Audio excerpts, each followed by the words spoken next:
Então nós chegamos ao final, né? Com esse episódio de finalização mesmo do Evangelho, né? E início da nossa vida como igreja, né?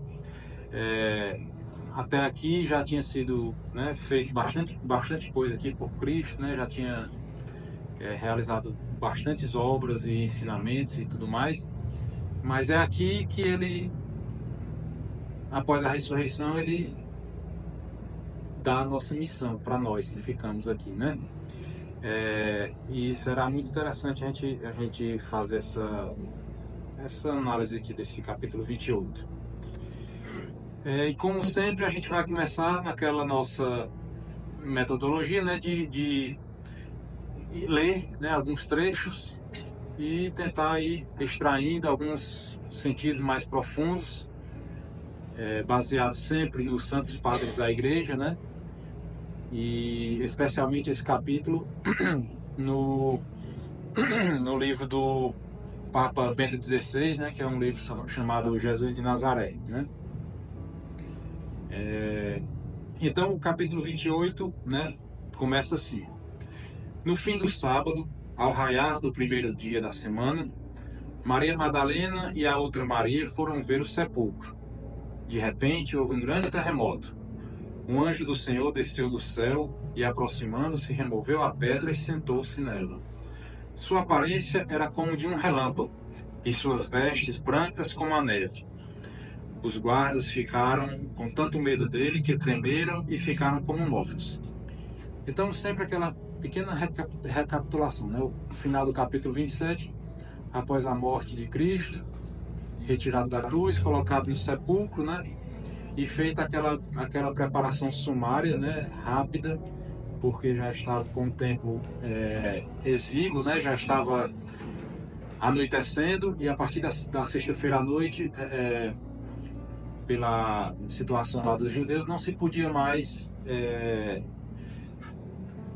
haver nenhum ritual fúnebre ou qualquer outro ritual de outra natureza. Então houve aquela preparação rápida, né, de Nicodemos e José de Arimateia, né, com aqueles preparos, né, mirra, e para tentar retardar um pouco a corrupção do corpo, a possível corrupção que eles achavam que ia acontecer, né, para que no domingo se pudesse fazer realmente a preparação do corpo da forma que o rito judeu prescrevia, né, e fazer o sepultamento definitivo de Nosso Senhor Jesus Cristo. O fato é que passou-se o sábado todo, né, Jesus encerrado no sepulcro, e no domingo de manhãzinha, né, amanhecendo o dia, as santas mulheres, né, foram em direção ao sepulcro para fazer justamente esse ritual, né, de limpeza, de preparação do corpo de Jesus. O fato é que São Mateus, ele é um pouco mais econômico nesse episódio específico da ressurreição, né? Se a gente vê os outros evangelhos, isso é tratado com maior extensão, especialmente o evangelho de São João, né, que depois da ressurreição de Cristo, são os dois últimos capítulos, né, capítulo 20 e 21 do evangelho de São João, onde dá muitos detalhes de muitas aparições de Nosso Senhor Jesus Cristo ressuscitado. E São Mateus é mais sucinto. Quando ele diz aqui que no raiar do primeiro dia, né, quer dizer, no domingo, né, e houve esse grande terremoto, né, isso nos faz lembrar imediatamente outro terremoto que acontecera pouco tempo antes aqui, né? Se a gente lembrar, quando Jesus entrega o Espírito, né, ao Pai, há um terremoto, né, sepulturas se abriram, pessoas que estavam mortas ressuscitaram e apareceram a muitos em Jerusalém, como foi narrado no Evangelho. E quer dizer, naquele momento a gente baseado em Santo Agostinho, ele faz aquela reflexão interessante. Ele diz assim que toda a criação como se entristeceu pela morte de Cristo, né? O céu escureceu, a terra tremeu, as pedras se quebraram, os mortos ressuscitaram, e tudo isso mostrava a grande magnitude desse evento, da morte do próprio Deus encarnado, né? E esse novo terremoto agora não anunciava mais a morte, mas pelo contrário, ele anunciava a vida. Jesus volta, né, do sepulcro, ressuscitado, a partir desse novo terremoto, né? Então, assim, essas passagens das Sagradas Escrituras que nos mostram esses eventos, né, meteorológicos, né, como ventanias, tempestades, como o episódio lá de Jesus, os discípulos na barca enfrentando tempestade, e todos esses acontecimentos têm o seu significado profundo, né, não é só uma coisa assim, para nos chamar a atenção como uma questão mais material mesmo, né? E novamente a gente vê um diálogo, né? Quer dizer, o anjo de Deus vem, né? Desce do céu, remove a pedra, senta-se nela e vai travar um diálogo com essas mulheres, né? E também imediatamente nós lembramos de outros episódios em que anjos vieram fazer anúncios e dar essas boas notícias, né? Como o anjo Gabriel, quando chegou apareceu a Zacarias no templo, anunciando o nascimento de João Batista, e especialmente a anunciação do mesmo anjo Gabriel a Maria da encarnação do Verbo. Então, assim, anjo, né, como a gente já viu várias vezes, quer dizer mensageiro, né? Então, assim, sempre que Deus quer nos dar uma boa notícia, ele envia, né, os seus mensageiros, os seus anjos, que trazem a notícia completa, né? Então, assim, quando Zacarias desconfiou, né, ou não acreditou perfeitamente na mensagem do anjo, ele sofreu a punição de ficar mudo, né? E pelo contrário, Nossa Senhora, que aceitou e acreditou de primeira vez, né, só em ouvir a história do anjo, ela não ficou muda, mas pelo contrário, ela pôde anunciar um dos hinos mais belos da igreja, né, que é o Magníficat, né? Quer dizer, então isso aí também nos traz essa reflexão, como é que a gente acolhe, né, esses anúncios da palavra de Deus, se a gente acolhe com desconfiança ou se a gente aceita e adere a eles pela fé, né? E aqui a gente vê, né, mais eventos desse ponto de vista meteorológico, né, fenômenos naturais, né? Então, assim, sua aparência era como um relâmpago e suas vestes brancas como a neve, né? Então, Santo Agostinho também, se não me engano, ele vai comentar que são eventos, né, que trazem esse sentido de luminosidade, né? A neve, a brancura, a pureza, a claridade, a brancura é isso, né? Representa sempre essa pureza, né? E isso, o relâmpago é essa luz intensa demais, né? A gente sabe o que acontece no relâmpago, né? Tudo fica claro, à noite parece um dia. E ambos vêm do céu, né? Quer dizer, então essa claridade, essa luz, essa pureza que vem do céu para anunciar esse evento que a gente vai presenciar agora, né? Que é a ressurreição de Cristo, né? Então o anjo falou às mulheres: vós não precisais ter medo, pois sei que procurais Jesus, o crucificado. Ele não está aqui. Ressuscitou como havia dito. Vinde ver o lugar onde ele estava. Ide depressa dizer a seus discípulos: ele ressuscitou dos mortos e vai à vossa frente para a Galiléia. Lá o vereis. É o que tenho a vos dizer. Quer dizer, o anjo diz, né, explicitamente que Jesus não está mais entre os mortos, né, que ele ressuscitou, e cumpre aquele mandato que Jesus mesmo já tinha dado várias outras vezes, né? Nos episódios que a gente viu aqui, o capítulo 16, capítulo 17, o capítulo 20 de São Mateus, são os 3 capítulos em que Jesus anuncia claramente que vai ter que morrer, padecer, né, morrer, e vai ressuscitar. E especialmente no capítulo 26, ele diz que quando ele ressuscitar, ele vai à frente dos discípulos para a Galiléia. Quer dizer, então assim, nada disso, né, como a gente já viu várias vezes, nada disso é por acaso, nada disso é aleatório, né? Tudo estava dentro do plano de Deus, né? E saindo às pressas do túmulo, com temor e grande alegria, correram para dar a notícia aos discípulos. Nisso, o próprio Jesus veio ao encontro delas e disse-lhes: alegrai-vos. Elas aproximaram e, abraçando seus pés, prostraram-se diante dele. Jesus lhes disse: não tenhais medo, ide anunciar a meus irmãos que se dirijam a Galiléia. lá eles me verão, né? Então, assim, se a gente for ver o anúncio da ressurreição, né, o relato da ressurreição dos vários evangelhos, existem relatos diferentes, né? E isso não quer dizer que uns são falsos e outros são verdadeiros, né? Mas todos eles se complementam entre si. Então, se a gente lembrar, a gente está vendo aqui São Mateus contando uma história de forma muito resumida, né? São João é mais detalhado. Então, assim, isso não quer dizer que a lembrança ou a inspiração do Espírito Santo para São Mateus escrever isso aqui teria sido uma sequência perfeita de tempo e cronologia exata. No minuto tal, Jesus saiu, no minuto seguinte, a mulher veio e pegou dos pés. Por quê? Porque tem lá no Evangelho de São João, tem um momento que Maria Madalena vai tentar abraçar Jesus e ele diz, não me retenhas, não me segure, né? Eu não terminei a minha missão, quer dizer, e aqui elas prostradas abraçam seus pés, quer dizer, então isso são momentos diferentes, né? Isso aqui ninguém sabe quanto tempo aconteceu, né? Saindo das preces do túmulo, ninguém sabe quanto tempo elas ficaram, né?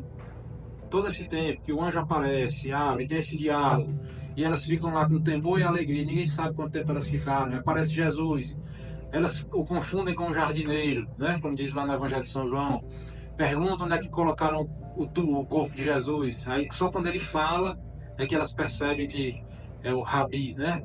Então, assim, cada relato dos evangelhos não se contradizem entre si e se complementam, né? E nos dão elementos diferentes para a gente meditar nesse sentido, né?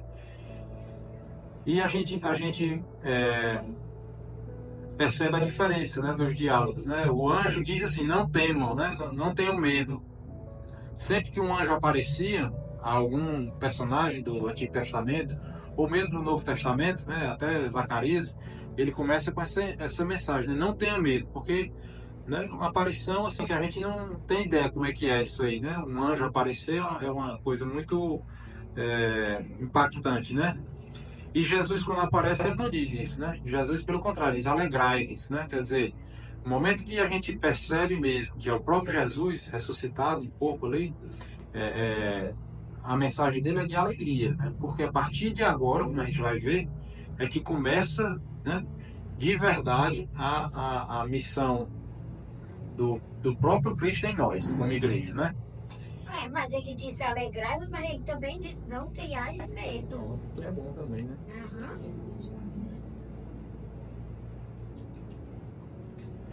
Enquanto elas estavam a caminho, alguns da guarda chegaram à cidade e comunicaram aos sumos sacerdotes tudo o que havia acontecido. Reunidos com os anciãos, concordaram em dar bastante dinheiro aos soldados com esta instrução. Contai que durante a noite vieram os discípulos dele e o roubaram, enquanto estávamos dormindo. E se isso chegar aos ouvidos do governador, nós o convenceremos e garantiremos a vossa segurança. Eles aceitaram o dinheiro e fizeram como tinham sido instruídos. Essa versão ficou divulgada entre os judeus até hoje, até o dia de hoje, né? Jesus tinha anunciado diversas vezes que ia morrer e que ia ressuscitar, né? E como a gente viu também no episódio da prisão e flagelação e morte de Jesus, uma das preocupações dos fariseus era essa, né? Que Jesus estava formando uma nova seita, né? Para eles era isso, né? Uma nova seita que tinha ensinamentos, alguns bem diversos dos fariseus e alguns que aperfeiçoavam alguns mandamentos cumpridos pelos fariseus, né? E prescritos pelos fariseus. E aquela nova seita que entrava em confronto direto, né? Quantas vezes a gente viu Jesus bater de frente de forma bastante agressiva com os fariseus, né? Chamando-os de hipócritas, de raça de víboras, de sepulcros caiados, quer dizer, são insultos bastante violentos, né? Se a gente imaginar, né? Chegar aqui na igreja, né? E falar para um padre, por exemplo, né? Que os fariseus eram, né? Os homens da escritura e da lei, né? Você chegar para o padre de repente dizendo que ele é um hipócrita na frente de todo mundo dentro da igreja na hora da missa, né? Imagine, era isso que acontecia quando Jesus na última semana especialmente, chegavam no templo de madrugada e passavam o dia todo lá ensinando e dando seus ensinamentos. E quando chegava um fariseu para tentar questionar aquelas questões lá da ressurreição,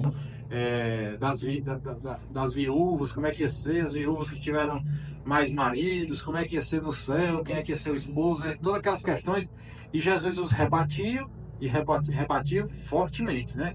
Então, assim, aquilo ali desmoralizava muito, muito intensamente a questão dos fariseus, e foi gerando aquela animosidade, né? E assim, os fariseus, por um lado, queriam anular aquele novo líder religioso que se apresentava ali, né? E por outro lado, queriam evitar perder os seus próprios seguidores, que eram a fonte dos seus recursos financeiros, dos seus privilégios, né? Então, assim, se surgisse outra seita, né, de igual poder ou semelhante, os fariseus iriam ser rebaixados. Eles já dividiam essa liderança com outras, né, seitas, os saduceus, os zelotas, os essênios, tinham várias subdivisões lá dos judeus. Então, tudo isso culminou na morte e na crucifixão e na morte de Jesus.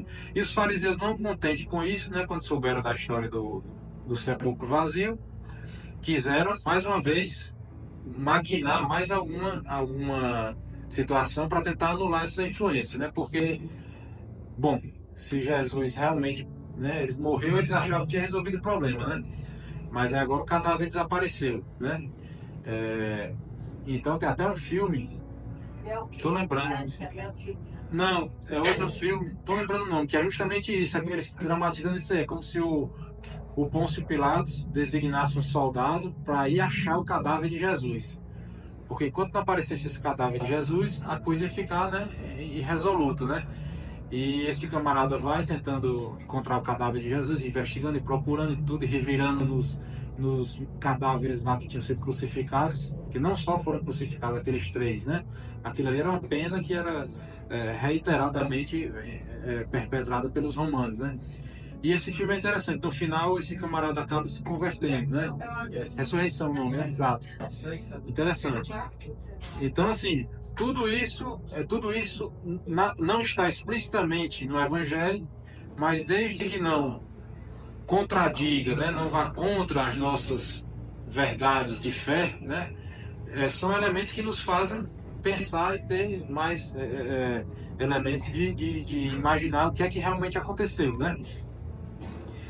E aí, só que assim, essa versão é muito fraca, né? Assim, não contentes em matar o Senhor, querem incriminar os seus discípulos. Quer dizer, quem ficava após a morte de Cristo eram os discípulos, né?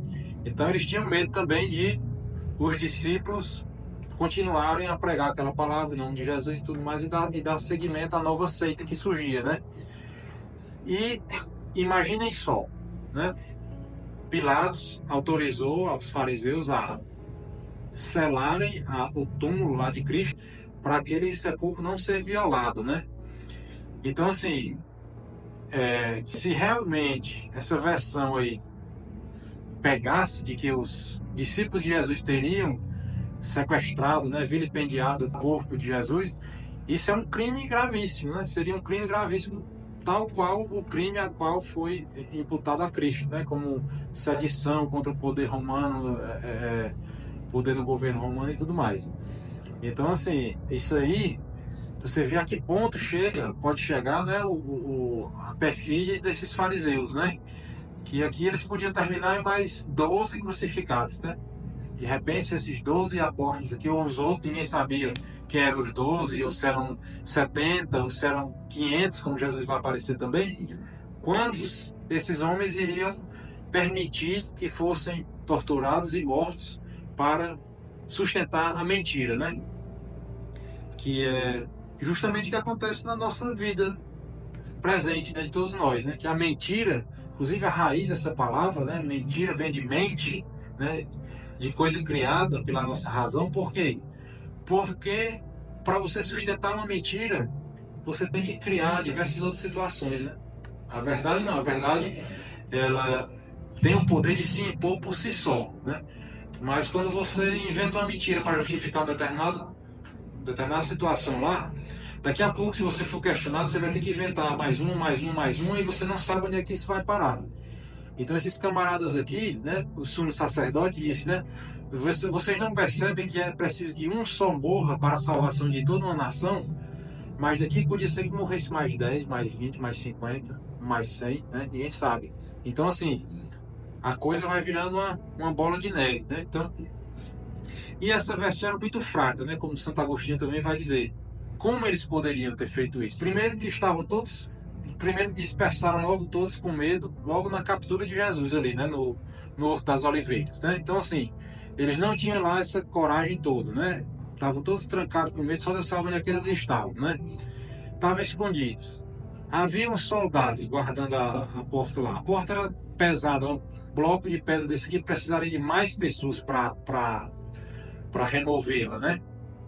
Se a gente for ver as ilustrações e os sítios arqueológicos, eram pedras, né, circulares que rolavam e caíam numa valazinha lá, né? Para a pedra ficar encaixada ali. Quer dizer, para colocar a pedra ali é mais fácil rolando. Agora, para tirar, precisaria de muitos homens, né? Quer dizer, é uma operação bastante complicada, né? E outra, nos outros relatos, dos outros evangelistas, nós vemos que ficaram os panos lá, né? Abandonados. Uns desarrumados e outros dobradinhos lá, né? Quer dizer, como é que os camaradas desses iam entrar no sepulcro desse de noite, despistar dois guardas, quebrar os selos lá do túmulo, aí chega lá, o cadáver está lá todo enrolado com aquelas faixas, se sabe que esse preparo com a mirra, né, forma uma substância meio grudenta, certo? Justamente para aderir aquelas faixas ao corpo do falecido, né? E os camaradas iam desenrolar tudo isso aí, desse trabalho todo aí para desenrolar, para pegar um corpo todo chagado como Jesus estava, e eles sabiam que estava assim, né? E é aquele que eu sempre tento trazer aqui para nós, a gente imaginar essa cena, né? Como é que você imagina se a gente tem repugnância de ver um cadáver de um parente próximo nosso, né, que morreu? A gente, por mais amor que a gente tem, aquilo gera uma certa repugnância na gente, porque é antinatural. Quando a gente percebe que a pessoa morreu, que a alma se separou daquele corpo, a gente sabe que não é mais aquela pessoa que está ali, né, em integridade, com a sua integridade preservada, né? Que o que dá realmente a vida daquela pessoa é a alma, e já não está mais ali. E é isso que causa grande repulsa natural em nós, seres humanos, né, ao ver um cadáver. E como é que esses camaradas aqui iam ter essa coragem de pegar aquele corpo todo chagado, ensanguentado, todo cortado, e tirar esses panos? Seria uma coisa muito macabra, né? Assim, uma coisa muito inverossímil, né? E iam levar esse corpo nu, e como é que eles iam fazer isso sem ninguém ver, né? Não tem sentido essa versão. Quer dizer, o fato é que os fariseus não estavam preocupados com nada disso. Eles queriam, né, dizer qualquer coisa, dar um dinheiro para os guardas lá, e se alguém viesse perguntar, eles iam tentar subornar e criar novas mentiras, e assim sucessivamente, né? O que interessava para eles era encerrar a história, né? E foi assim que eles agiram, né? E com isso eles reforçam, né, a versão do sepulcro vazio. Quer dizer, no filme lá eles sugerem até pegar o cadáver de outro crucificado e botar lá como se fosse de Jesus, para tentar dar um final da história mais fácil, né? E nem isso é tão fácil assim, né? Porque os cadáveres não são assim abandonados, né? São pessoas que têm famílias e tudo mais. Então, realmente, assim, tudo isso a gente é levado a pensar que o embasamento histórico da coisa é muito forte, né? Muito forte. Os 11 discípulos partiram para a Galiléia, à montanha que Jesus lhes havia indicado. Quando o viram, prostraram-se, mas alguns duvidaram. Jesus aproximou-se deles e disse: Foi-me dada toda a autoridade no céu e na terra. Ide, pois, e fazei discípulos todos os povos, batizando-os em nome do Pai, do Filho e do Espírito Santo. Ensinai-os a observar tudo o que vos mandei. Eis que estou convosco todos os dias, até o fim dos tempos. E é assim que termina, né, o capítulo 28, né, do Evangelho de São Mateus, né? Então está aqui, no capítulo 26, versículo 32, o próprio Jesus tinha dito: Depois, porém, de ressuscitar, eu irei à vossa frente para a Galiléia. Então, assim, mais uma vez, segundo as Escrituras, segundo o que Jesus tinha predito e falado várias vezes, e eles simplesmente não entendiam, né? Porque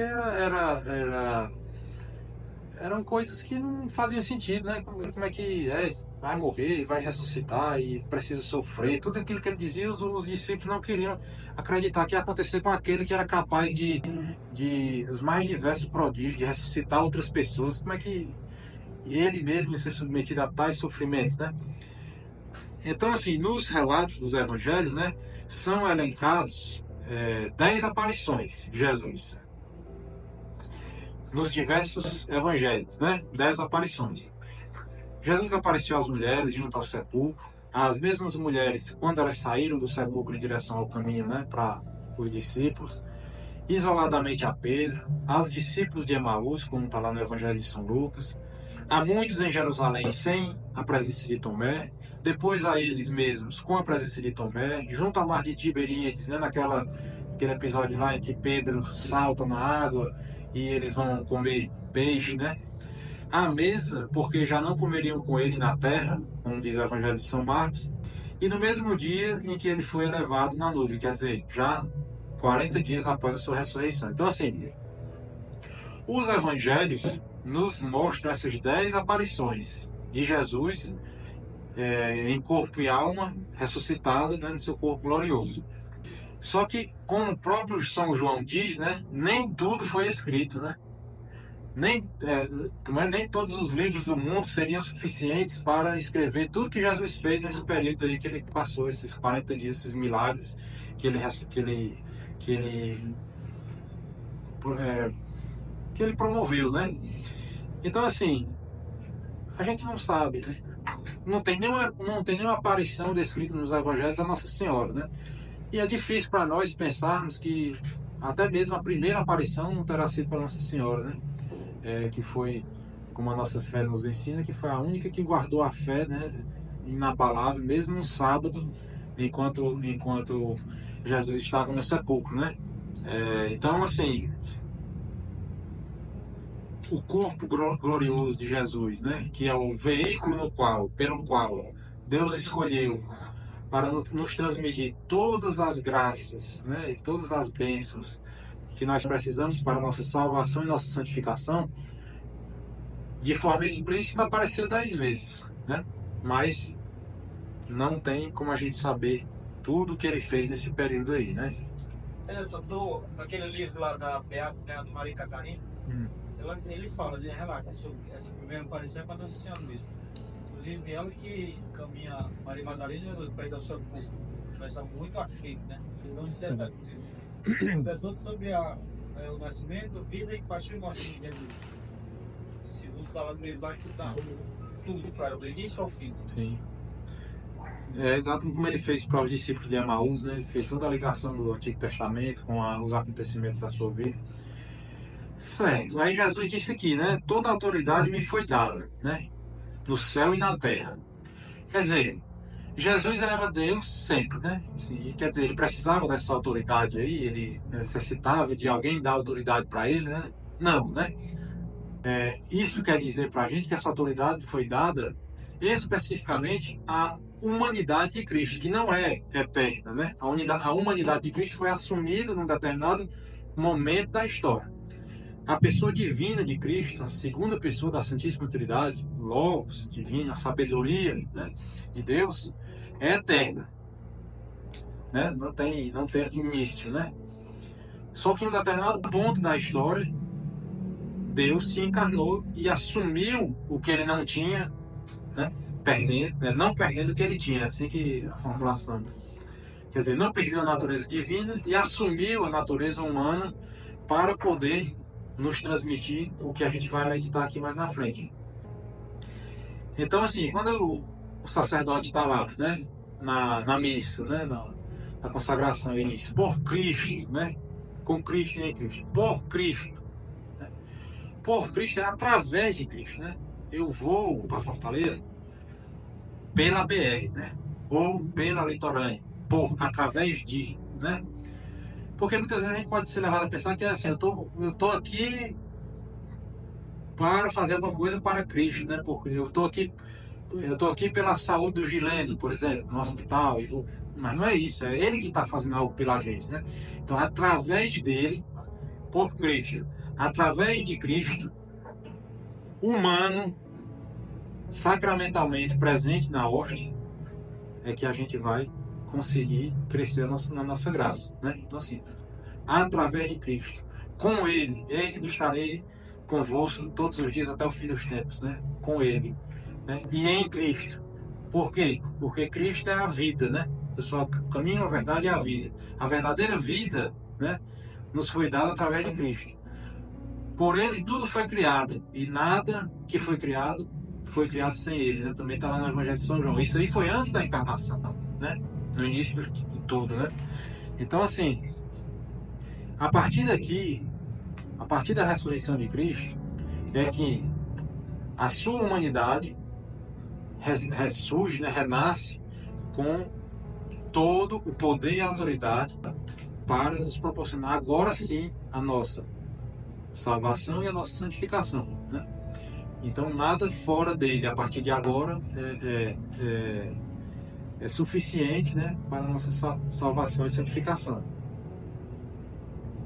Tu o fizeste pouco menor que os anjos, de glória e de honra o coroaste e o constituíste acima das obras de tuas mãos.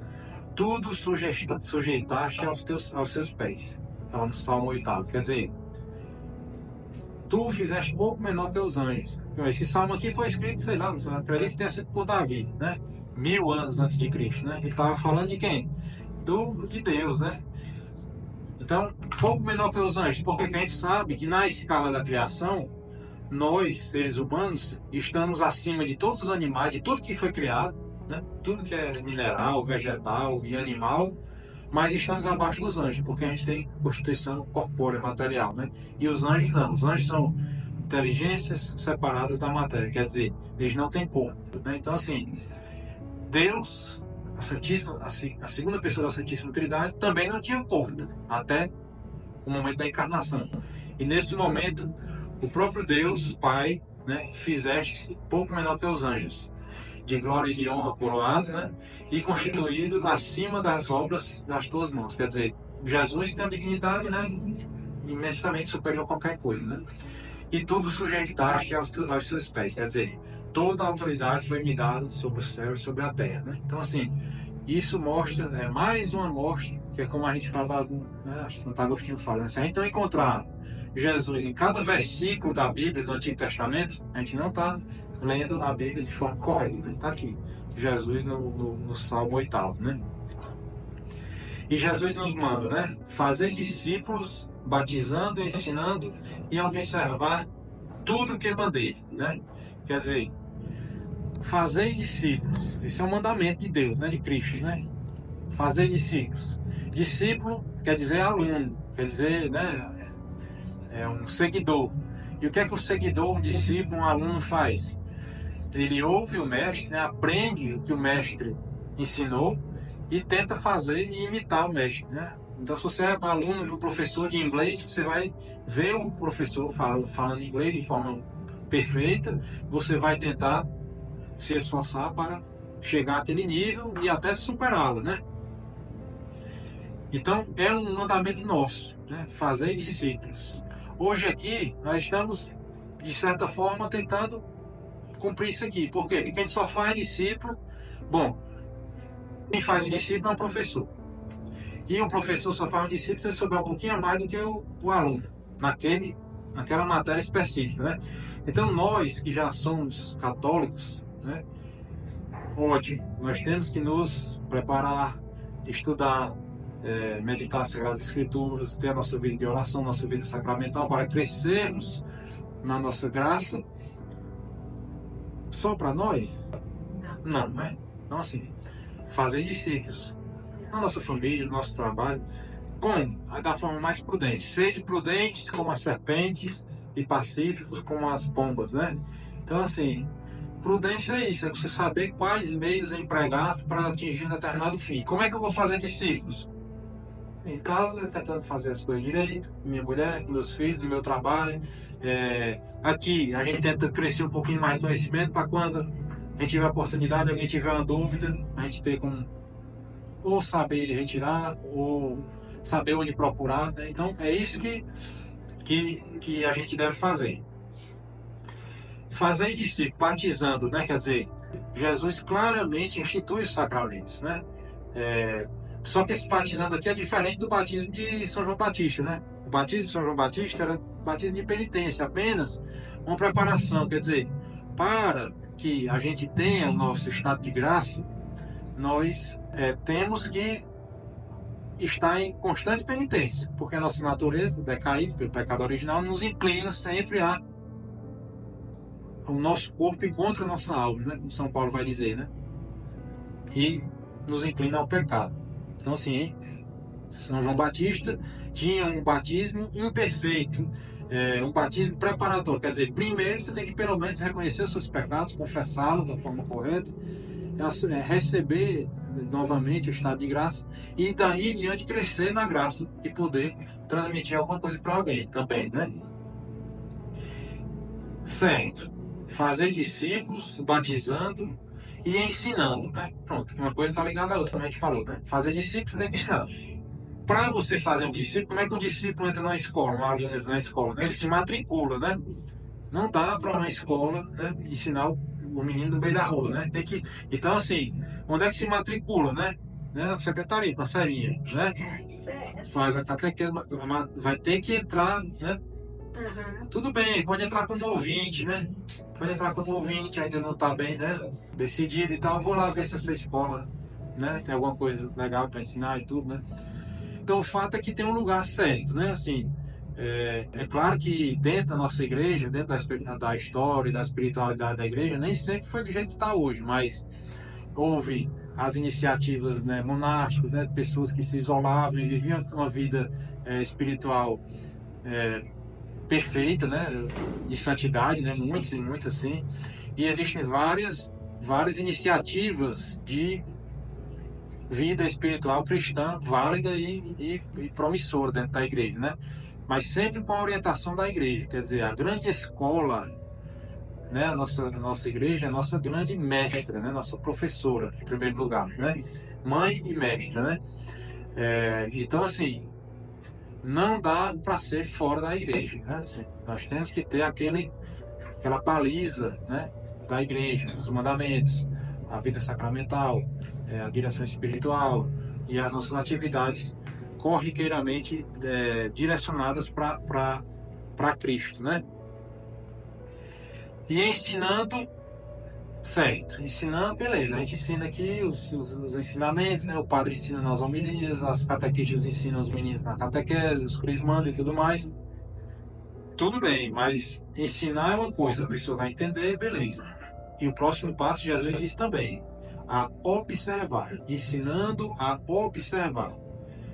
O que é observar, né? É fazer de acordo com o mestre. Não adianta o professor ensinar tudo e você sabe fazer e vem e faz errado, né? Por quê? Porque está com preguiça ou porque não quer, né? Não tem vontade e assim sucessivamente. Então, Jesus está dando o caminho aqui. O caminho é esse, né? Se fosse outro, ele tinha dado outro, né? Se fosse outro, ele tinha dado outro. Certo, mas é observar o quê, né? Observar tudo o que ele mandou, né? Certo. E o que foi que Jesus mandou, né? Começar de novo, né? Primeiro capítulo, São Mateus, né? Não, antes, né? Antes, porque por mim, por ele tudo foi criado e sem ele nada do que foi criado, certo? Está lá no Evangelho de São João. Então, desde a criação, Deus criou o céu, a terra, as coisas visíveis e invisíveis, materiais, espirituais, tudo a partir do Logos, da palavra, né? Deus disse, faça-se a luz, né? E o Logos é como diz lá também no Evangelho de São João, né? No Evangelho de São João. No princípio era o verbo, a palavra, a inteligência de Deus, o modo pelo qual Deus faz as coisas, certo? O modo pelo qual Deus faz as coisas é da forma inteligível, ou seja, o céu e a terra proclamam a glória de Deus, quer dizer, tudo que Deus criou tem algo de Deus em si e quer nos dizer algo de Deus, né? Desde as realidades materiais como espirituais. Então, assim, o que foi que Deus nos ensinou? Tudo que está lá, desde o Gênesis, a criação, o pecado original, no princípio não era assim, né? Quando Jesus está teimando lá com os fariseus falando sobre o negócio de divórcio, aí Jesus vai dizer, no princípio não era assim, tipo assim, ó, eu ensinei, quando eu, com meu pai e com o Espírito Santo criamos tudo isso aqui, não era assim. É vocês, pela dureza do coração de vocês, a gente teve que dar aqui um jeitinho aqui por enquanto, mas agora volta como é que era no princípio, certo? Homem com mulher, fazer isso, aquilo, aquela história toda. Tudo, né? As quedas e reerguimentos do povo judeu, incontáveis vezes no Antigo Testamento, né? Os livros sapienciais, né? Desde os mais pessimistas, como Eclesiastes, aos mais, né, de penitência, como de Jó, aos livros de elevação e espiritual e santidade, como a sabedoria, os provérbios, tudo, né? Os livros sapienciais, livros históricos. Bom, aí Jesus se encarnou e ele pessoalmente ensinou muita coisa, né? Aí vai lá, começou a ensinar quando? Começou a ensinar no dia da anunciação, né? Como é que a gente deve receber as mensagens de Deus, o sim de Nossa Senhora, tudo isso é ensinamento de Deus. Tudo que foi inspirado por Deus é ensinamento de Jesus. Os mandamentos, o Sermão da Montanha, tudo. Ensinou a gente a rezar com o Pai Nosso, o que é que a gente deve fazer, o que não deve fazer para rezar. Ensinou a gente como trabalhar, né? Ensinou tudo, né? Tudo. E ele manda a gente observar tudo, né? Ele não manda escolher, né? Quem escolhe são os hereges.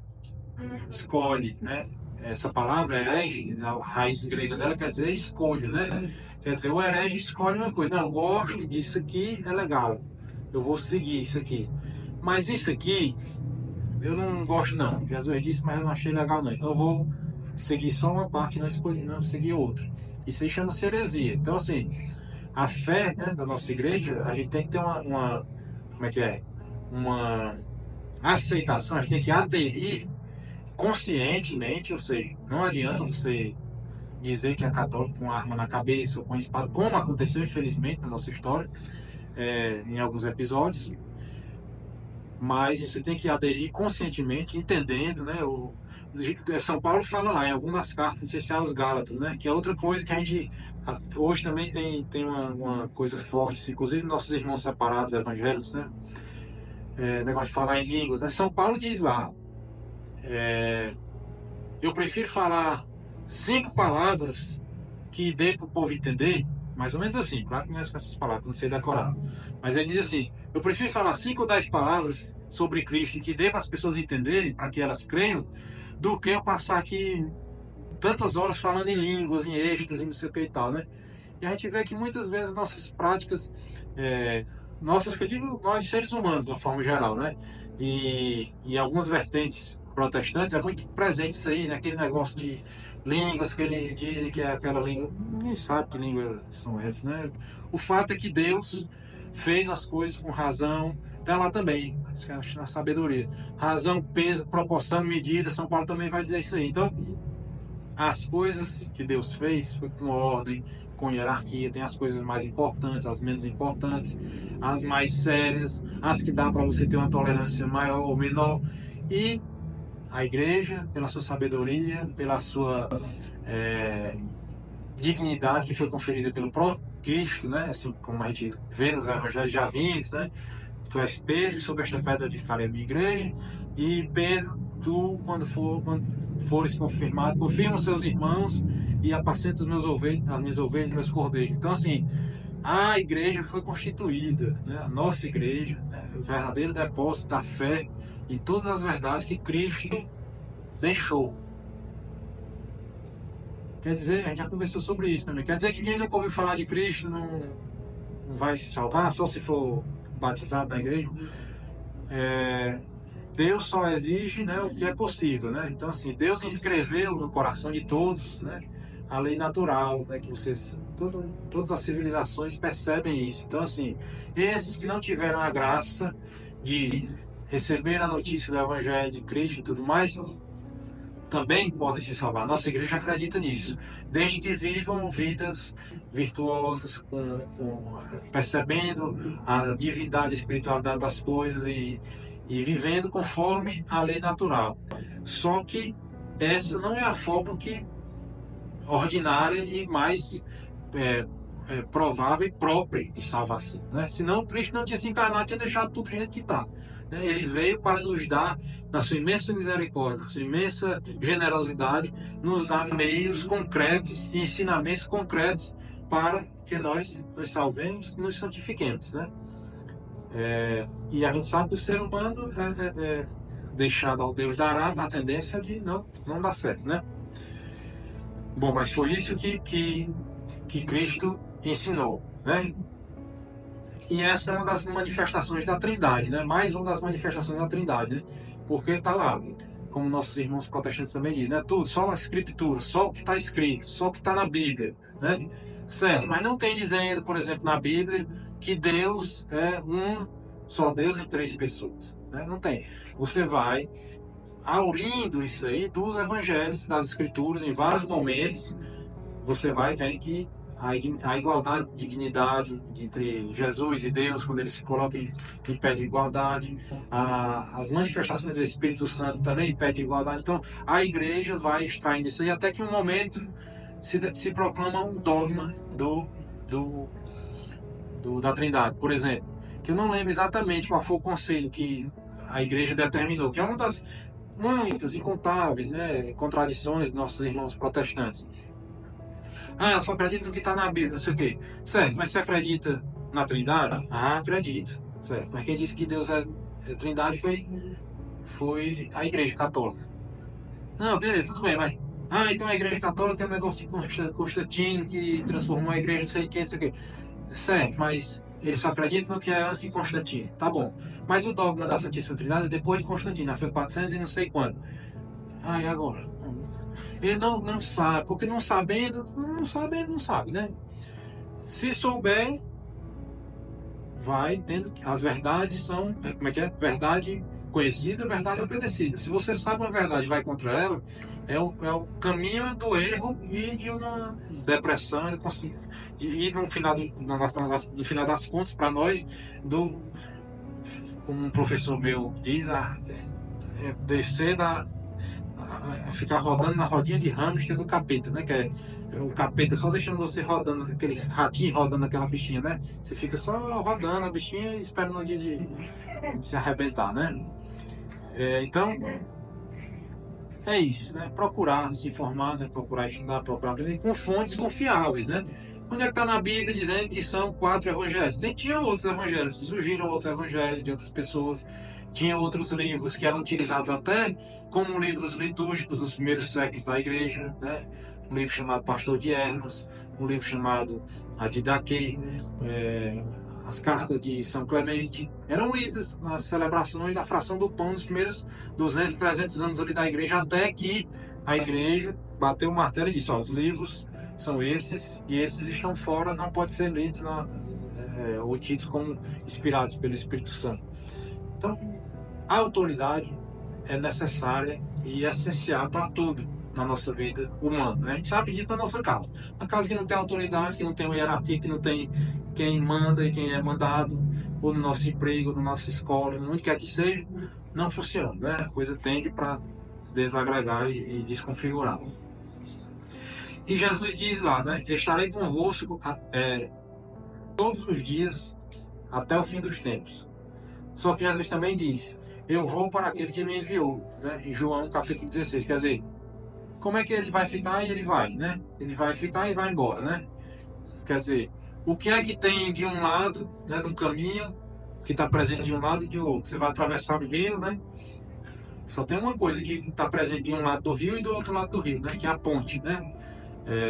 A gente atravessa o rio pela ponte, mas quando a gente chega do outro lado, a gente não está mais do lado de cá. Mas a ponte está lá, com a ponta num lado e a ponta no outro, né? Por isso que Jesus é o sumo pontífice, o verdadeiro pontífice. Pontífice é quem faz a ponte, né? Jesus, como ser humano encarnado, vivo, morto, crucificado e ressuscitado, é a verdadeira ponte que uniu a realidade divina, espiritual, à nossa realidade material, humana, decaída. Aí, só que não é uma pontezinha assim descendo, não, é uma ponte subindo, certo? O outro lado é mais alto, então a gente tem que fazer força para subir, não é bem fácil de atravessar, não. Mas ele nos deu os meios, né?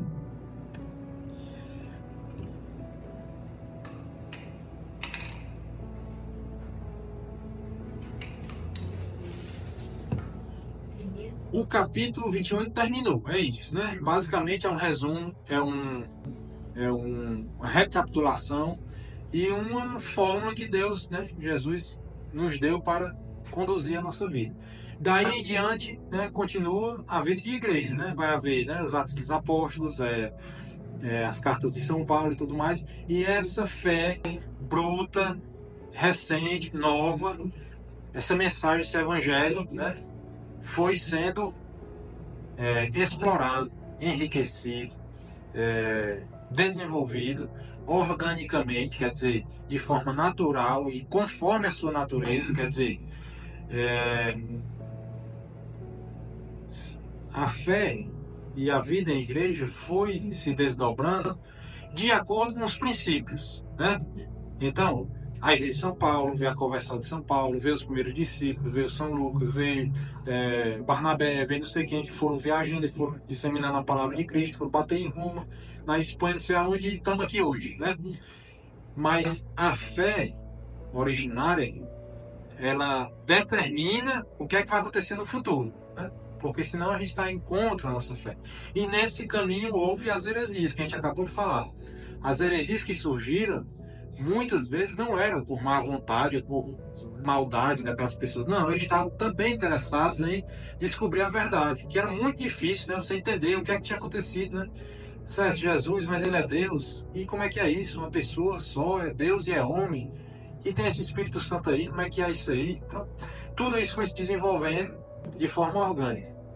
E São Paulo vai dizer aos Coríntios: se Cristo não ressuscitou, então é vã a nossa pregação e vã a nossa fé.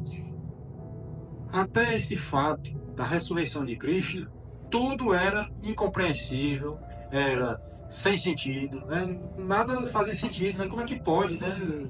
O nosso Deus aqui, já tinha gente que já sabia que ele era Deus, né? Pedro já tinha professado a sua fé, né? Então, assim, como é que pode esse nosso Deus aqui, nosso Senhor, ser morto dessa forma tão degradante, né? E era incompreensível isso aí. Só com a ressurreição de Cristo, o próprio Cristo, que comeu peixe com os discípulos, que deixou Tomé enfiar o dedo nas feridas dele lá, quer dizer, eles viram que era o próprio Cristo, aí não, aí a coisa muda de figura. Você passa a olhar para trás, tudo passa a fazer sentido. E é daí em diante que se vai viver a verdadeira fé. Porque se ele não tivesse ressuscitado, né, a pregação de todos os cristãos era vazia, era como se fosse qualquer outra coisa, só um ensinamento de doutrinas aí bonitinhas para determinados grupos de pessoas, mas não tinha sentido de ser pregado, né? Então a drástica importância da fé na ressurreição para a mensagem cristã é o fundamento, né? Até a ressurreição, a partir da ressurreição é que se dá o fundamento, se fecha, né? Assim, praticamente se fecha o círculo, né? Da vida de Cristo, né? Claro que vai ter outros episódios muito marcantes e essenciais da nossa fé, como a vinda do Espírito Santo em Pentecostes, alguns dias depois e tudo mais, mas sem a ressurreição não tem como nada do que aconteceu para trás ter sentido, né? Se ela for suprimida, se reduz a ideias com dimensão puramente humana. Somente se Jesus ressuscitou, aconteceu algo realmente novo, que muda o mundo e a situação do homem.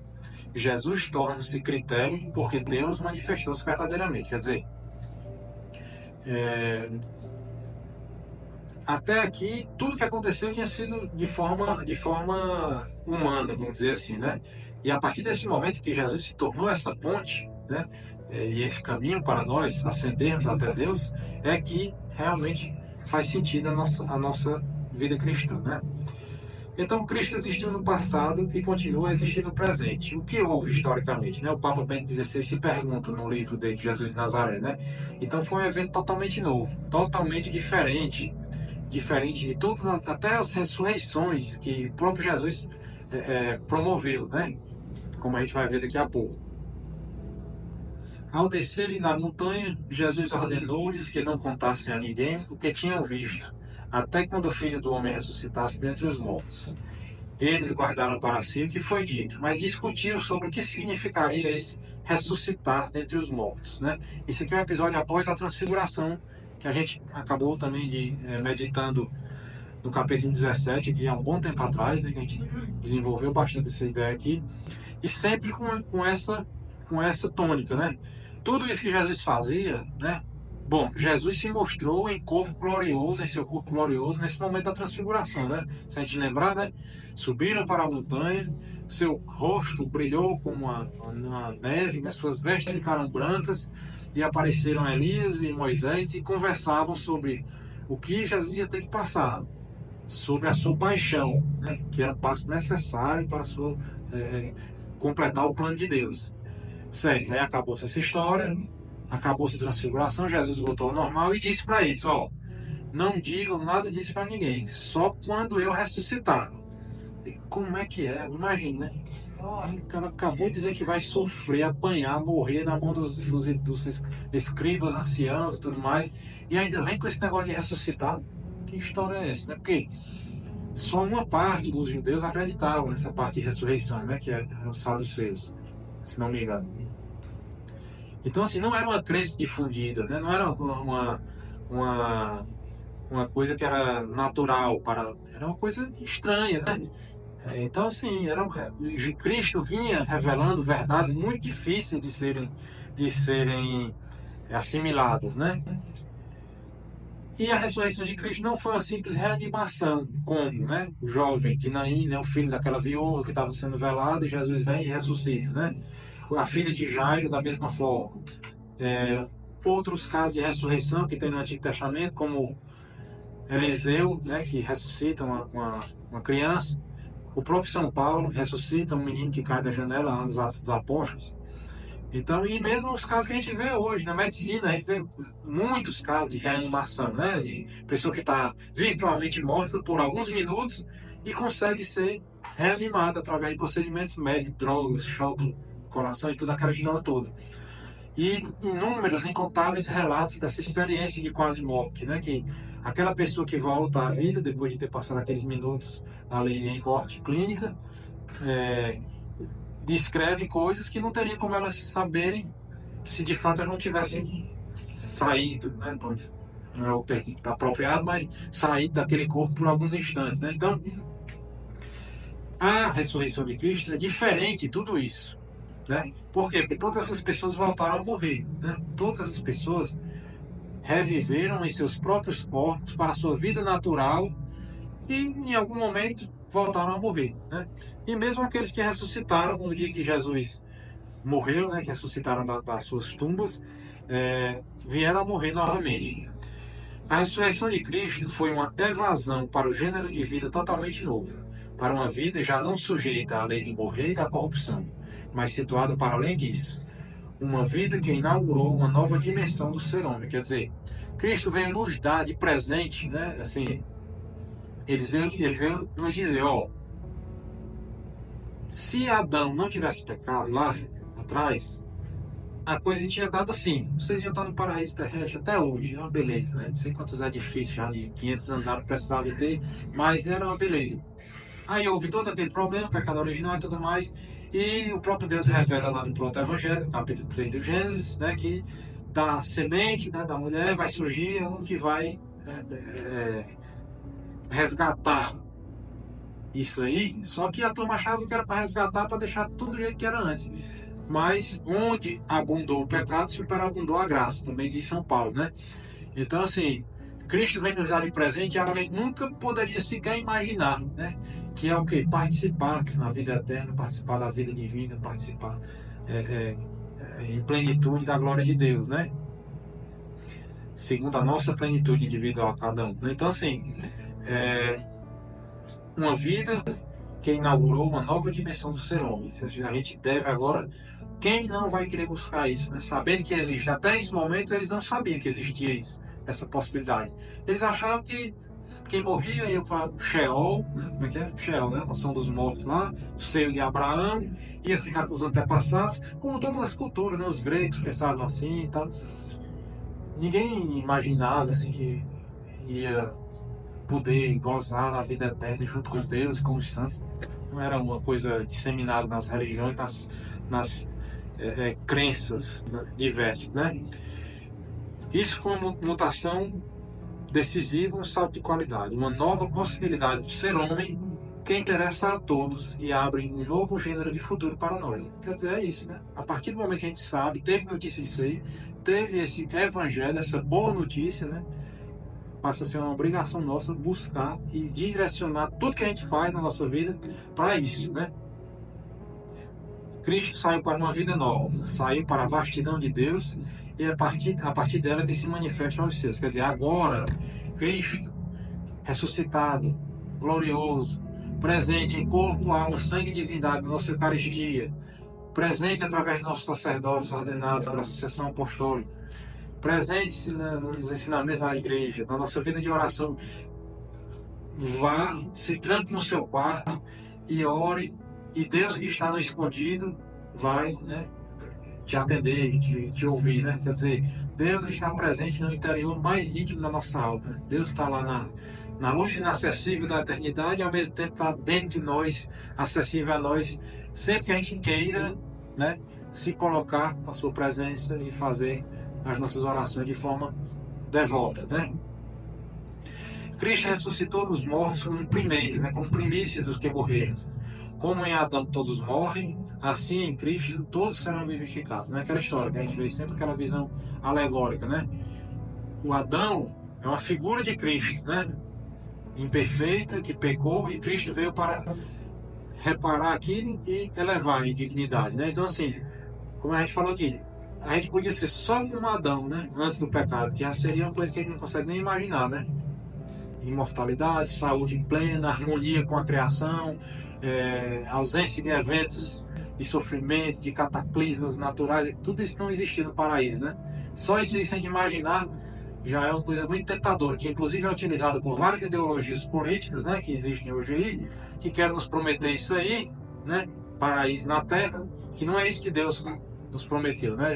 Jesus não veio prometer pra gente paraíso na Terra, onde todos serão iguais, né? Deus não fez a gente igual. Os dois primeiros logo Deus fez lá diferente, né? Para quem? Para um precisar do outro. Não é porque um mandar do outro, não. É porque um é diferente do outro. Então, o Gilene sabe fazer uma coisa melhor do que eu, então eu vou peço ao Gilene, você pode fazer isso para mim? Aí eu sei fazer outra coisa melhor do que a Ritinha vem me pede, eu ajudo ela. A Ritinha ajuda a Brita. E assim, a diferença entre nós, inerentes à nossa natureza humana, é para isso. Deus fez para que pudéssemos colaborar uns com os outros e assim, né? Aquele que fizer aos pequeninos, ao próximo, é a mim que fizeste, né? Então, assim, quando a gente faz isso uns pelos outros, é assim que a gente faz, buscando se encontrar com Jesus, né? A ressurreição era associada ao início de um mundo novo. Mas uma ressurreição para uma condição definitiva e diferente no meio do mundo velho, isso não estava previsto, né? Quer dizer, esse fato da ressurreição de Cristo não tinha nada explicitamente previsto em nenhum momento na vida, especialmente do povo eleito, dos judeus, né? E também semelhante à coisa, ninguém esperava, mas aconteceu, né? Certo. Jesus morreu e tudo mais, beleza. Se ele não tivesse ressuscitado, a coisa tinha se acabado por ali, ninguém ia entender nunca o que é que tinha acontecido ali, mas Jesus ressuscitou. Então, agora era necessário ler as Escrituras de um modo novo, mas apenas após a ressurreição, quando Jesus foi acreditado como enviado por Deus e se encontrou com 2 discípulos de Emaús e disse: vós sois lentos de inteligência. E vai dizendo tudo o que aconteceu nas Sagradas Escrituras, no Antigo Testamento, que dizia ele, tudo, né?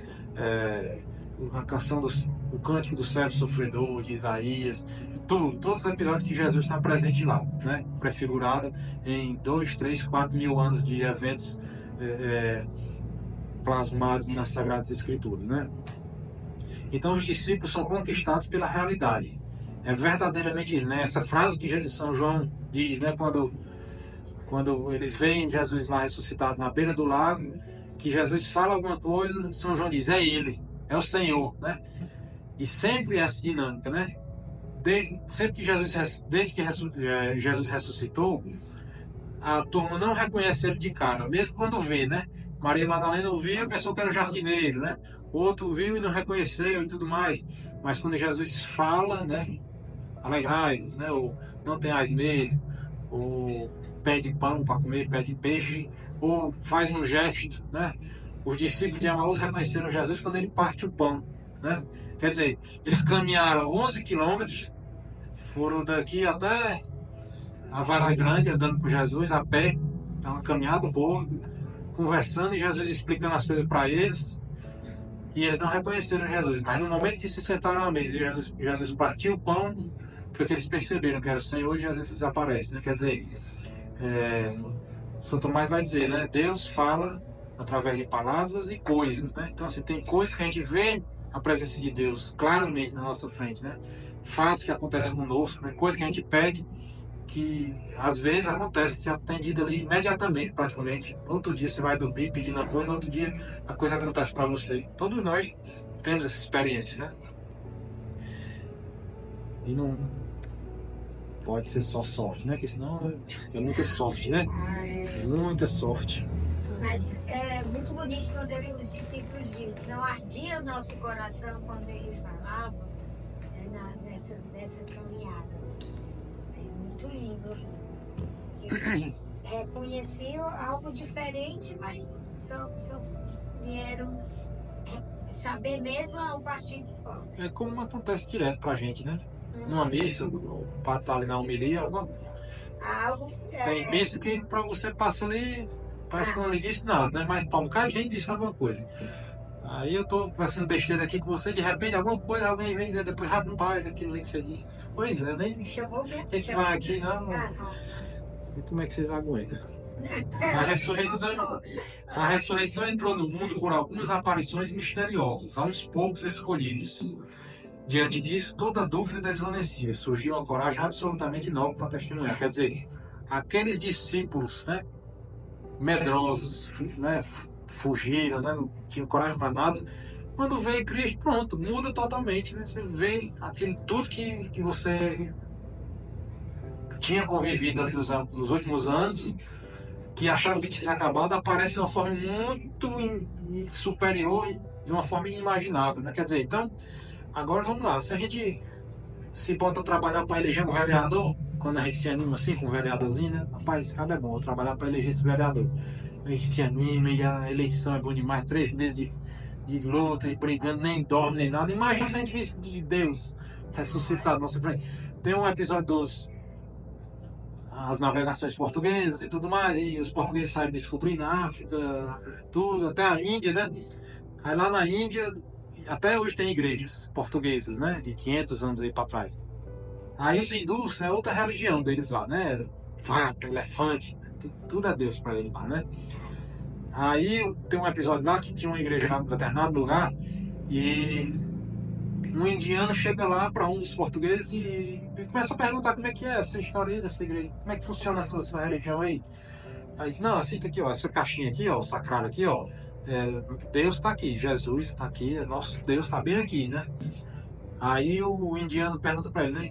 E cadê todos os outros que não estão aqui direto 24 horas dormindo e acordando aqui de frente para essa caixa? Realmente, se a gente visse, né? Se a gente tivesse realmente essa fé, né?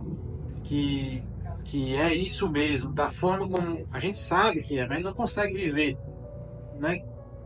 Dessa forma, que é isso mesmo, é para isso, né? Se aquilo ali fosse Deus mesmo, não é que fosse, que é, né? Mas se a gente vivesse conforme essa verdade, de forma 100% sincronizado com isso aí, a gente tava tudo trancado dentro daquela, deixar fechar as portas, né? Então, assim, é a nossa insuficiência mesmo de seres humanos, né? Que não muitas vezes não permite que a gente vivo, que a gente cai. E Deus, na sua generosidade, deu o sacramento da confissão, da penitência e nos permite ter essas ajudas, né?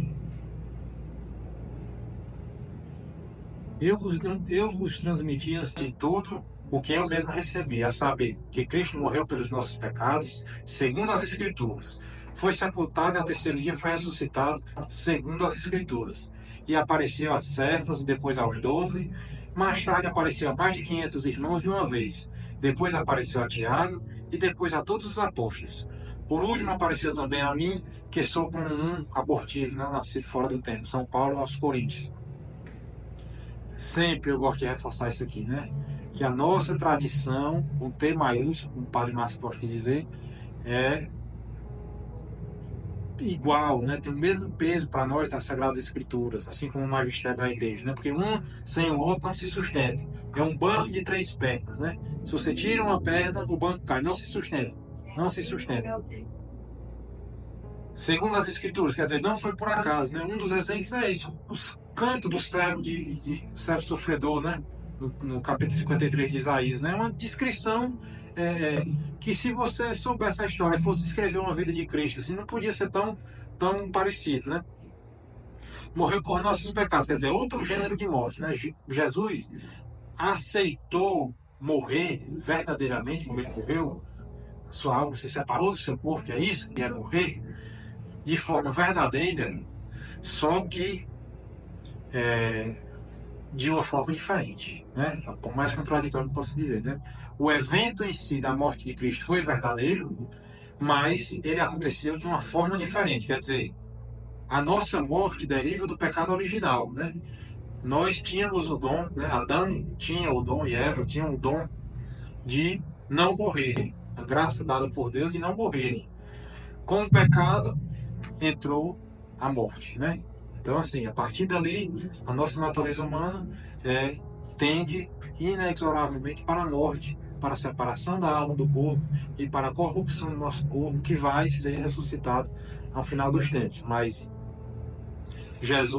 a morte de Jesus não deriva do pecado original, mas da humildade e do amor de Deus que desce até o homem para novamente atraí-lo às alturas e para junto de si. Quer dizer, ele vem nos buscar mesmo. É aquela imagem bonita que a gente vê na internet, né? Que é como se a gente estivesse dentro d'água, né? E Jesus está aqui dando a mão para tirar a gente lá de dentro do mar, né? Das aflições do mundo e tudo mais. Entendeu? Então são imagens, porque a gente não consegue conceber essas coisas imateriais. A gente tem que ter o auxílio dessas imagens metáforas, né? Com o mar, com a luz, com tudo isso que a gente vê nas Sagradas Escrituras. O sepulcro vazio não é a prova, mas é essencial para crentes, né? Porque se elas tivessem encontrado lá Jesus, né? Todo do jeito que ele estava lá, sem a sua ressurreição, né? E assim, Jesus ressuscitou com seu próprio corpo físico, né? Deu as chagas para Tomé pegar, mas não estava com aquele aspecto repugnante que estava quando ele morreu, né? Todo, assim, teoricamente ele ficou com algumas chagas que ele permitiu persistirem no seu corpo glorioso, né, como a das mãos e a do lado, mas ele não estava desfigurado como ele, né, assim. E é aquilo que São Paulo diz lá, né, em algum momento também, que o nosso corpo vai ressuscitar na nossa forma mais perfeita, né? Como é que vai ser isso?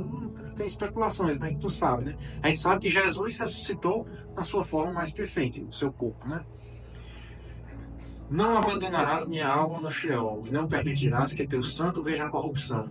Tu me farás conhecer os caminhos da vida, a plenitude da alegria com a tua face, as delícias da tua direita, para sempre, quer dizer, para toda a eternidade. Quer dizer, isso aqui não é nada mais do que o Salmo 16, dizendo o que é que ia acontecer com Cristo, né? Ressuscitar e sentar à direita do Pai por toda a eternidade, né? Testemunho bíblico decisivo para a igreja nascente. A corrupção era considerada a fase que a morte se tornava definitiva, ou seja, quando o corpo se desfazia, os judeus consideravam que aquela morte era definitiva, né? Tanto que tinha os 3 dias, né? Aquele episódio lá de Lázaro, né? Eles não querem deixar, né? A irmã dele não quer deixar Jesus abrir o sepulcro, né? Porque já faz 4 dias que ele está morto, já cheira mal, né? Quer dizer, para os judeus isso aqui já dizia que a morte de Lázaro era definitiva. que foi justamente isso que Jesus fez deliberadamente para mostrar o poder que ele tinha sobre a morte, né? Porque ele foi avisado lá, ele estava lá em outro lugar, não sei aonde, Jesus, Lázaro está muito doente, está para morrer, estão lhe chamando, vou já, né? Essa doença não é para a morte, ele diz, né? Capítulo 11, acho que é, de São João. Essa doença de Lázaro não é para a morte, mas para a glória de Deus. Quer dizer, quando eu ressuscitar o Lázaro, vocês vão ver o que é a glória de Deus. E tem uma calmazinha que vocês vão ver mais depois. Só tem uma calmazinha, mas uma semaninha ou duas vocês vão ver coisa bonita. Então é isso, né? Então, o fato de Jesus voltar à vida depois do terceiro dia, né, para os judeus, mas assim, claro, né, naturalmente qualquer ser humano. E o terceiro dia foi uma reviravolta decisiva para a cruz, quer dizer, o primeiro encontro com o Senhor ressuscitado, domingo. Somente um acontecimento tão importante poderia provocar a substituição do sábado pelo domingo. A gente já falou várias vezes sobre isso aqui, né, sobre o domingo. O sábado estava escrito nos mandamentos, lá no livro de Êxodo, que vinha acompanhando os judeus há quantos anos? 600 anos, 700 anos, não sei quantos anos, séculos, né? Então, o que é que faria... Mano, basta a gente imaginar hoje. O que é que faria a gente mudar... Tá bom, vocês são católicos aí, certo? Mas a partir de agora, amanhã, a missa, primeiro, não vai ser dentro da igreja. Vai ser lá na Areninha ali perto do presídio. E segundo, vai ser dia de terça-feira. O que é que precisaria acontecer para que nós, todos católicos do mundo todinho, acreditássemos nisso e passássemos a viver imediatamente conforme essa mudança tão violenta, né? A gente tem que imaginar isso, né? Então, assim, só um acontecimento dessa magnitude aqui que está lá nos Atos dos Apóstolos, primeiros versículos dos Atos dos Apóstolos, né? No primeiro dia da semana, os discípulos se reuniam para orar e para celebrar a fração do pão, que era o nome da missa, né? No começo.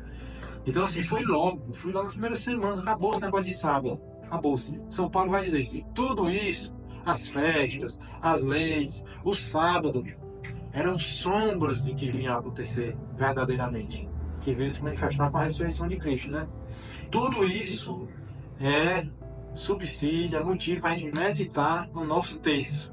Quem rezou o texto hoje, primeiro mistério, né? Ressurreição de Cristo, tá pronto. Isso aqui tudo e muito mais, que não tem quem termine de... A gente vai só beber. É muito claro, né? Então, assim, é muita riqueza, né, na nossa igreja. Não ia botar um texto para a gente rezar 50 Ave Maria só por... Como, né, pessoal?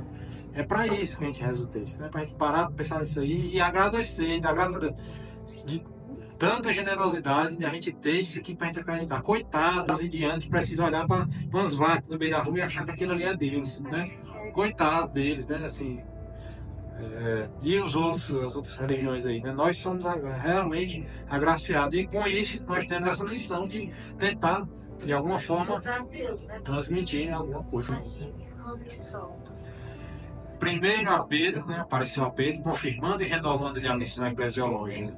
O encontro com o Senhor ressuscitado é missão e dá à igreja nascente a sua forma, né? Foi a partir dali que Pedro foi confirmado, né? Apacenta as minhas ovelhas. Foi ali que começou, né, realmente a missão, né? Dentro da igreja, né? Não é de qualquer jeito, é dentro da igreja. Nenhum evangelista narra a própria ressurreição, mas apenas as aparições. Quer dizer, o que aconteceu, como aconteceu, ninguém sabe, né? Então especula-se, né? O Santo Sudário, né? Assim, que não é assim uma verdade de fé, que não é obrigado a crer que aquele tecido foi o que realmente envolveu o corpo de Cristo. Mas são muitos indícios, né, que sim. E os estudos do Santo Sudário mostram que, primeiro, que a gente acha que aquelas manchas são as manchas de sangue, né, do corpo de Cristo que ficavam no tecido. Mas não é. Aquilo ali é como se fosse um negativo de uma foto, né? Que hoje em dia a gente ainda sabe, né? Mas os mais novos não sabem que é negativo, né? O negativo é tudo o contrário, né? Então, assim, aquelas manchas, aquela impressão no tecido do Santo Sudário é como se fosse um negativo de uma foto. Quer dizer, é uma coisa que foi impressa naquele tecido mediante uma energia muito potente. Não é a foto, não é assim? Antiga, né? A foto antiga era assim: o filmezinho preto dentro da máquina, aquela lentezinha abria e fechava bem rápido, o diafragma da câmera. Aquela luz queimava aquele negativo e impressionava aquela imagem, aquelas cores, que aí você vai revelar. O Santo Sudário é desse jeito. É um negativo, é como se uma energia tão forte, uma explosão, que eles não conseguem nem calcular a energia, que teria capacidade de imprimir aquela imagem naquele. Não é pintura, não tem tinta, não tem nada disso, entendeu? Então, assim, só Deus e Jesus sabem, né? Tem essas coisas aí que só Eles sabem. A gente vai saber se a gente conseguir chegar lá, de repente dar uma passadinha. Pai, como é que foi? Você dizia isso, né? De repente, né? Seria uma boa. Mas, curiosidade também, sem nada não é necessário a gente saber de tudo para a gente poder acreditar, né? Como a gente sempre conversa aqui, né? A maior parte da nossa vida, em tudo, transita sobre verdade de fé, né? A gente acredita, primeiro nós mesmos, né? Eu acredito que eu sou filho de mamãe, eu não me lembro, né? Eu sou filho de mamãe, que eu nasci naquele dia, do jeito que ela conta. Ela não vive mentindo pra mim, então eu acredito nela, né? A gente acredita na mulher da gente, a gente acredita nos filhos da gente, né? Normalmente, né? A gente acredita no restaurante que a gente vai comer, que a comida foi preparada, a gente acredita que eu vou me consultar com um médico que ele sabe de alguma coisa, que eu vou botar meu filho para estudar no colégio e aqueles professores vão ensinar alguma coisa que preste para eles. A nossa vida é baseada em fé. São pouquíssimas coisas do nosso dia a dia que precisam de uma comprovação, que a gente exige uma comprovação para a gente acreditar, né? E mais ainda com as nossas verdades de fé, que só se transmitem mesmo, só se tornam presentes em nossa vida de oração mesmo, quando a gente sente. Você tem como provar? Não tem, mas eu sei que é verdade, né? Todos nós temos esses momentos, né? Até na ressurreição, a igreja, né, nascente, o cristianismo aumentou a dignidade da mulher, quer dizer, a mulher abriu as portas para o Senhor através de Nossa Senhora, ficaram com Ele em pé até o final na cruz, e foram as primeiras a encontrá-la. Quer dizer, todo o percurso da vida de Nosso Senhor foi marcado pela presença de mulheres fortes e grandes santíssimas, né? Que as mulheres eram e ainda são, né, em muitas sociedades e religiões aí, tratadas como seres de segunda categoria ou mais baixo ainda, né? Então, assim, como a gente viu na aula passada, né? As mulheres deixaram de ser apenas instrumentos de satisfação, de prazer dos homens e de procriação para serem elevadas às mais altas dignidades, né, na sociedade cristã, né? Cristo aparece e desaparece de maneiras misteriosas e inicialmente não reconhece, só após falar, como a gente acabou de falar, né? Não é um conhecimento só por sensações, né? Como é que o cara dizia lá, um dia desse eu vi, calafrios, arrepios, né? Cuidado, isso aí pode ser dengue, né? Pode acontecer isso, que bom, é ótimo isso acontecer, essas, né, que chama reverberações do nosso corpo, essa alegria, tá bom, mas a nossa fé é uma fé extremamente racional, porque Deus nos fez com a sua imagem e semelhança. E o que é a imagem e semelhança de Deus? É, de alguma forma, como Deus é e como Deus age. Como Deus criou o mundo e o mantém no ser, através de ordem, de estruturas inteligíveis, de hierarquias, tudo isso que a gente vem comentando. Então assim, Jesus aparece, ninguém reconhece. Quando ele fala, quando ele se dá a conhecer através de atos e manifestações mais concretas e conhecidas de alguma forma por aqueles discípulos, é que eles o reconhecem, né? Ressuscitou verdadeiramente corpóreo, ou seja, mas não sujeito mais às leis naturais, como a gente já viu, né? Não vem do mundo dos mortos, mas do mundo da vida. Ele mesmo que foi a fonte da vida, né? Assim, são coisas mais... Eu acho que foi interessante que eu vi também. É o seguinte: Jesus apareceu, falou do reino de Deus novamente, né? Nos encontros que ele teve, Jesus ressuscitado, né? Apareceu, esteve à mesa, falou sobre o reino de Deus. E Lucas, no grego original, ele escreve essa palavra, certo? Sinalizômenos, né? Que é a mesma que é utilizada em Atos capítulo 1, versículo 3. E a tradução disso aí literalmente não é assim, sentou à mesa, não é almoçou junto com eles, jantou, não é. É comer o sal juntamente com eles, comer o sal, certo? Quer dizer, e essa expressão de comer sal, ela é citada algumas vezes na Bíblia, né? E quer dizer uma aliança sólida. Até hoje existe esse ditado popular, né? Quer conhecer uma pessoa, como é que é? Né? Comer 1 quilo de sal, todos os dois juntos, né? Pois é. E como Jesus também disse isso, né, para nós, né? Vós sois o sal da terra, que é o sal, né? O sal é um remédio contra a corrupção, contra a putrefação e é uma garantia de durabilidade. Quer dizer, ao mesmo tempo que evita que aquela comida se degrade, né? Carne de sol, né? Comida salgada prolonga a sua durabilidade, é uma garantia de vida. Por quê? Porque aquela comida que foi salgada, ela vai garantir o sustento do nosso corpo através da comida, né? E além disso, ainda torna a comida saborosa, né? Então, assim, é assim que Jesus ressuscitado se nos dá, né? Se dá para nós, através de um pão, né? Que tem a durabilidade da eternidade do seu corpo glorioso, né? E torna a nossa vida saborosa, né? Quando a gente comunga de forma de como é para ser feito, né? Então a gente percebe que a íntima conexão com a última ceia é a instituição da nova e eterna aliança, né? Jesus podia ter feito qualquer outra coisa, como a gente já meditou várias outras vezes, mas ele fez assim. Ele fez a última ceia, instituiu a Eucaristia, se rebaixou, foi crucificado, morreu, ressuscitou e se rebaixou novamente, se nos dando através da Eucaristia, né? Então, assim, foi assim que ele escolheu, que Deus escolheu para estar presente conosco, né? E está aqui, ó, Livro dos Números.